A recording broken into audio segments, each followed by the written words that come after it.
Bonjour à tous, c'est Thomas Rossi de BD Biosciences.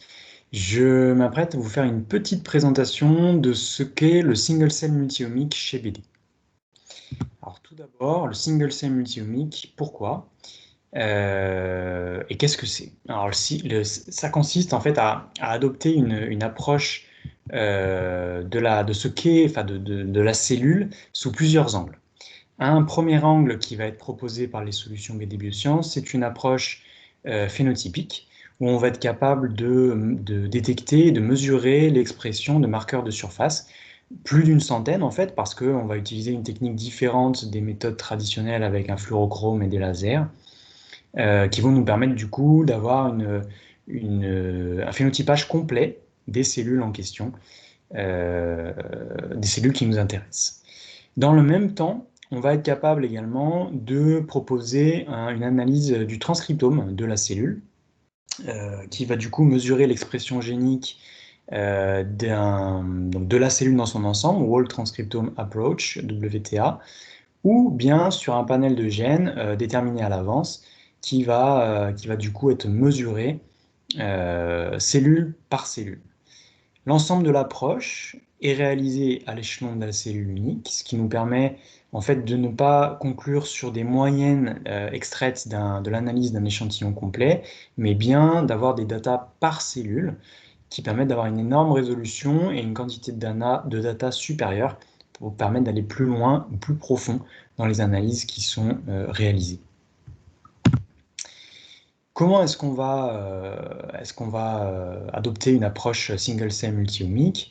Une des options, c'est la solution BD Rhapsody, qui est la petite machine sur la gauche et qui va permettre, comme on le disait juste avant, de faire cette double approche, alors à la fois sur l'aspect phénotypage en utilisant des anticorps couplés non pas à des fluorochromes mais à des oligos, et une approche transcriptomique qui, elle, va se baser sur la capture, l'amplification et ensuite le comptage des ARNM présents dans la cellule.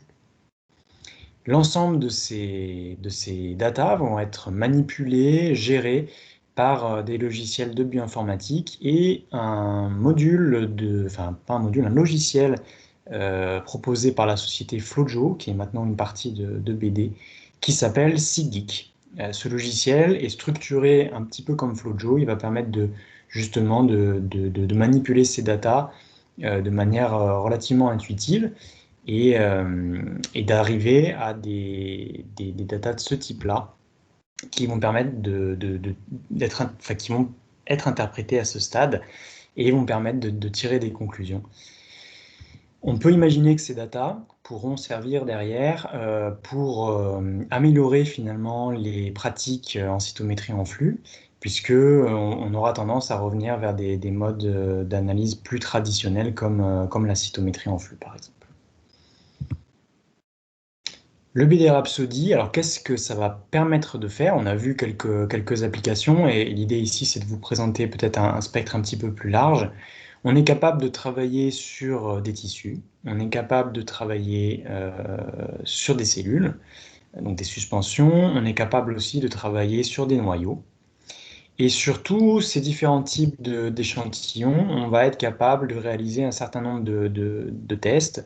Donc les approches Whole Transcriptome, comme on l'a vu rapidement précédemment. Les approches ciblées, qui vont permettre du coup de focuser vraiment l'analyse sur une partie précise du transcriptome et du coup de gagner en sensibilité. On va être également capable, avec ce type de solution, de multiplexer les échantillons pour plus de reproductibilité, et puis pour une question d'échelle aussi, voilà, sur certains types de projets. On va être capable de proposer des approches VDJ pour explorer le répertoire humain, ce qui peut être aussi très intéressant et qui peut être combiné aux autres approches, à savoir le whole transcriptome, le targeting, le fait de pouvoir multiplexer les échantillons, plus l'approche APSIC à ce niveau-là, qui là est vraiment dédiée au phénotypage des cellules avec des anticorps couplés aux oligos. L'ensemble peut être utilisé simultanément pour une suspension cellulaire ou un échantillon donné. C'est là qu'est toute la puissance de ce type d'approche multi-omique qui permettent à l'échelon cellulaire de vraiment avoir tout ce type d'informations combinées. Et justement, en parlant de combinaison, chez BD, on a du coup la partie cytométrie à droite qui est plus connue que la partie Rhapsody à gauche. Les deux sont des approches très très complémentaires avec peut-être une approche plus routinière entre guillemets sur la partie cytométrie, plus commune et peut-être plus exploratoire et innovative sur la partie Rhapsody. Voilà, mais l'ensemble est en fait piloté par des systèmes informatiques et notamment des outils d'analyse que sont FlowJo pour la partie cytométrie et SIGGeek pour la partie Rhapsody, qui vont permettre une manipulation des datas en autonomie par l'utilisateur. L'ensemble du protocole Rhapsody est prévu vraiment pour être utilisé par des utilisateurs qui n'ont pas forcément une grosse expérience dans le domaine et qui, pour autant, s'intéressent à ce type d'approche qui leur permettront d'aller plus loin. Voilà, c'était un petit peu court et le format est un petit peu particulier, mais voilà, c'est les circonstances qui font qu'on est un peu obligé de faire comme ça. Si vous avez la moindre question, vous n'hésitez pas à me joindre via le chat ou à m'envoyer un email à thomas.rossi@bd.com. Merci beaucoup.